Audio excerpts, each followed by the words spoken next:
बिस्मिल्लाहिर्रहमानिर्रहीम। अस्सलाम वालेकुम फ्रेंड्स। माइक्रोसॉफ्ट एक्सेस के 2013 के ट्यूटोरियल नंबर 9 के साथ खिज़र मुस्तफ़ा हूँ मैं, और आज के इस ट्यूटोरियल में हम पढ़ेंगे हमारी कुछ डाटा टाइप्स हैं और उन डाटा टाइप्स की जो फील्ड प्रॉपर्टीज़ हैं, उन प्रॉपर्टीज़ के बारे में आज हम कुछ डिस्कस करेंगे। तो चलिए स्टार्ट करते हैं। तो मेरे पास फर्स्ट फील्ड जो आती है वो टेक्स्ट फील्ड है, और टेक्स्ट फील्ड के जो प्रॉपर्टी है फॉर्मेट में, उसको अभी डिस्कस करने जा रहा हूँ। तो यहाँ पर कुछ सिंबल्स हैं। अब देखिए इन सिंबल्स का क्या मतलब होता है कि @ सिंबल है, इसका मतलब है कि कोई कैरेक्टर या स्पेस हम एंटर कर सकते हैं। एंड साइन क्या होता है, क्यों ऑप्शनल आ जाता है कोई कैरेक्टर या स्पेस। अब ये ग्रेटर देन साइन और less than sign upper lower case में तब्दील कर देता है, कोई भी कैरेक्टर आएगा।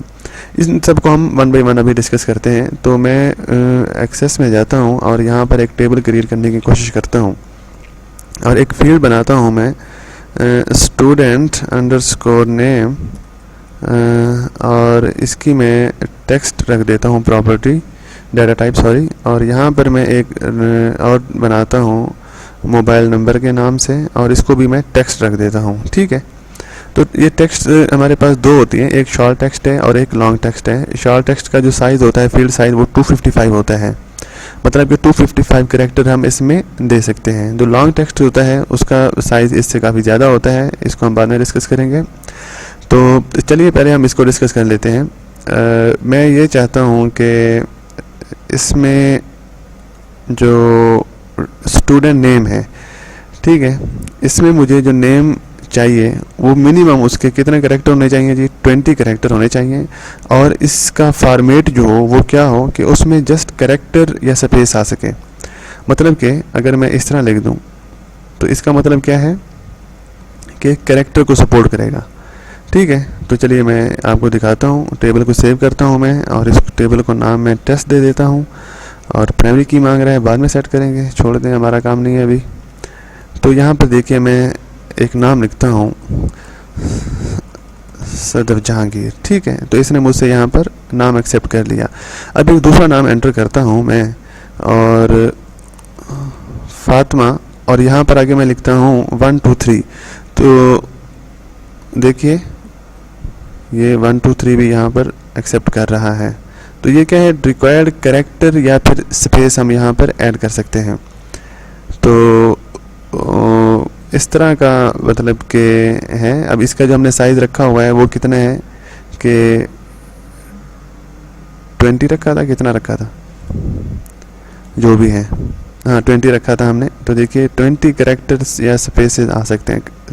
कैरेक्टर में आपके पास कुछ भी आ सकता है, ठीक है, A to Z और 0 to 9। और इसी तरह से एक दूसरी है मोबाइल नंबर, और इसका एक फॉर्मेट है मेरे पास। लॉन्ग टेक्स्ट किया और मैंने इसको शॉर्ट टेक्स्ट कर देता हूँ। ठीक है, और मैं कहता हूँ कि मेरे मोबाइल नंबर की जो फील्ड्स है उसमें 11 होने चाहिए। और क्या होना चाहिए कि पहले 4 कैरेक्टर हैं, फिर उसके बाद डैश आ जाए, फिर क्या है कि 2 कैरेक्टर हैं, फिर डैश आ जाए, फिर 2 कैरेक्टर हैं, सॉरी 3 लगाता हूँ मैं, 3 character dash, 2 character dash, 2 character. ठीक है, तो ये 11 हो गया मेरे पास में। 4 4 3 7 8 9 10 11 हो गया। तो देखिए मेरे पास जो अभी नंबर मोबाइल नंबर मैं एंटर करूँगा वो किस फॉर्मेट में आएगा। तो चलिए इसको हम देखते हैं अभी। तो यहाँ पर मैं क्या करता हूँ कि 03366782755। देखिए मैंने इस अंदाज में लिखा है, लेकिन जब मैं टैब स्पेस प्रेस करता हूँ तो देखिए ये डैश डैश ये ऑटोमेटिकली यहाँ पर आ गया। क्यों? क्योंकि मैंने इसका फॉर्मेट वही रखा हुआ था। ठीक हो गया, फॉर्मेट मैंने यही रखा हुआ था, और इसका साइज़ भी मैंने 11 रखा हुआ था। तो इसके बाद है क्या है, हमारे पास एंड सिंबल आ जाता है, एम्परसेंड कहते हैं इसे। ये ऑप्शनल कैरेक्टर या स्पेसेस को इंडिकेट करते हैं। ठीक हो गया, इसको हम अभी देखते हैं कि ये क्या चीज़ होती है। मैं यहाँ पर कर देता हूँ कि इधर मैं एंड लगा देता हूँ, ये एंड सिंबल।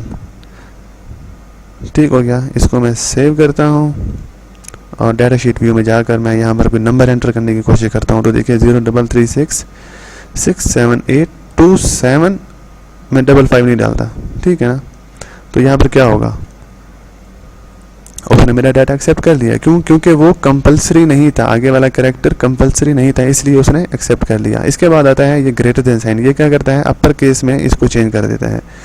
तो इसको हम प्रैक्टिकली कर देते हैं। तो देखिए यहाँ पर नेम क्या है, ये first capital and other small आए हुए हैं, फर्स्ट कैपिटल अदर स्मॉल। मैं चाहता हूँ कि सारे कैपिटल हो जाएं, तो ये कैसे करना पड़ेगा मुझे, मैं स्टूडेंट नेम की फील्ड में जाता हूँ और यहाँ पर मैं कर देता हूँ ग्रेटर देन का सिंबल लगा देता हूँ।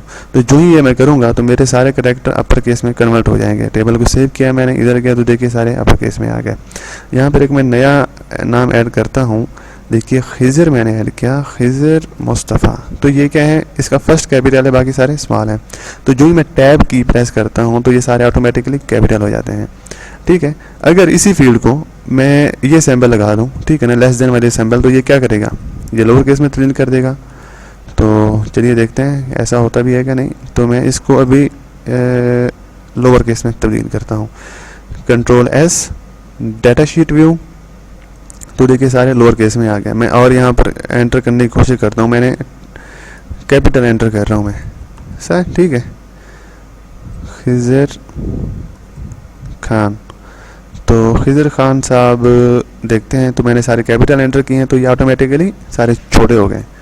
ठीक है, अब यहाँ पर आता है, ये हमारे पास स्लैश का बैकवर्ड स्लैश है मेरे पास। इसका क्या मतलब होता है कि it adds character to the end, मतलब कि इसको लगाने के बाद मैं यहाँ पर कोई भी करेक्टर लिखूँगा तो वो एंड में आएगा।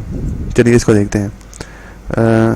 क्या करते हैं, डिज़ाइन व्यू में जाता हूँ मैं और यहाँ पर मैं लिख देता हूँ कि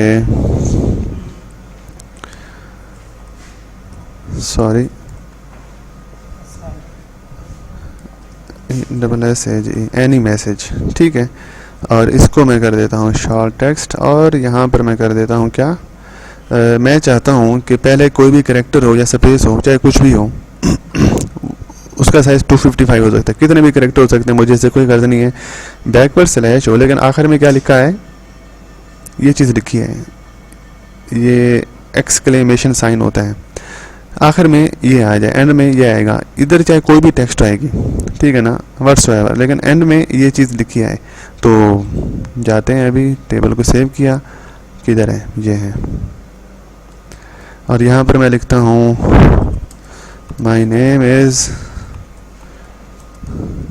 खिज़र मुस्तफ़ा। तो जो ही मैं टैब से पेज दबाऊंगा तो ये सेम एक्सक्लेमेशन साइन ऑटोमेटिकली आ गया, ठीक है। और यहाँ पर मैं लिख देता हूँ कि जी I am student of MPhil CS। तो एक्सक्लेमेशन साइन ऑटोमेटिकली आ गया। तो इसको भी हमने देख लिया कि क्या करता है कि इस साइन के बाद मैं कोई भी चीज़ यहाँ में लिखूँगा तो वो उसके एंड में ऑटोमेटिकली आ जाएगी। ये है हमारे पास कि एट द रेट सेमीकोलन और उसके अंदर डबल कोटेशन के अंदर मैंने XYZ कोई भी मैंने स्ट्रिंग डाली हुई है। It displays the text inside the double quote if user enter no value, मतलब कि अगर मैं कोई भी चीज़ एंटर नहीं करूँगा तो ये चीज़ आएगी। इसका फॉर्मेट जो है वो यही है कि एट द रेट डालना है और ये सेमीकोलन और आगे कोई भी स्ट्रिंग। तो चलिए स्टार्ट करते हैं इसको, अभी देख लेते हैं क्या वाकई ऐसा है भी सही कि नहीं। कि क्या करते हैं, at the rate semicolon double quotation के अंदर मैं क्या लिखता हूँ कि no data entered by user, ठीक है। तो देखिए यहाँ पर मैंने कोई भी डाटा एंटर नहीं किया था, तो यहाँ पर ऑटोमेटिकली ये चीज़ लिखी आ रही है, ठीक है ना। अगर यहाँ पर मैं एंटर कर देता हूँ तो मैं करता हूँ कि जी आई entered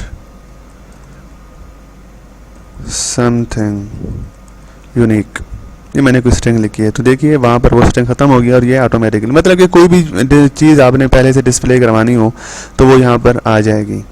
तो ये हमारी थी टेक्स्ट फील्ड की प्रॉपर्टीज़ में क्या था, फॉर्मेट की एक प्रॉपर्टी थी और उसके अंदर ये सिंबल्स हम यूज़ कर सकते हैं। At the rate symbol summary एक दफ़ा मैं आपको बताने की कोशिश कर रहा हूँ कि एट द रेट सिंबल क्या होता है, रिक्वायर्ड कैरेक्टर और स्पेस। ये एम्परसेंड किस चीज़ के लिए होता है कि वो ऑप्शनल कैरेक्टर या स्पेस आ जाएगी। ग्रेटर देन सिंबल कोई भी कैरेक्टर हम एंटर करेंगे तो उसे अपर केस में कन्वर्ट कर देगा, जबकि ये सैम्पल उसको लोअर केस में। बैकवर्ड स्लैश जो है, इस बैकवर्ड स्लैश के बाद हम कोई भी चीज़ लिखेंगे तो वो उस टेक्स्ट के, उस कैरेक्टर के आखिर में आ जाएगी।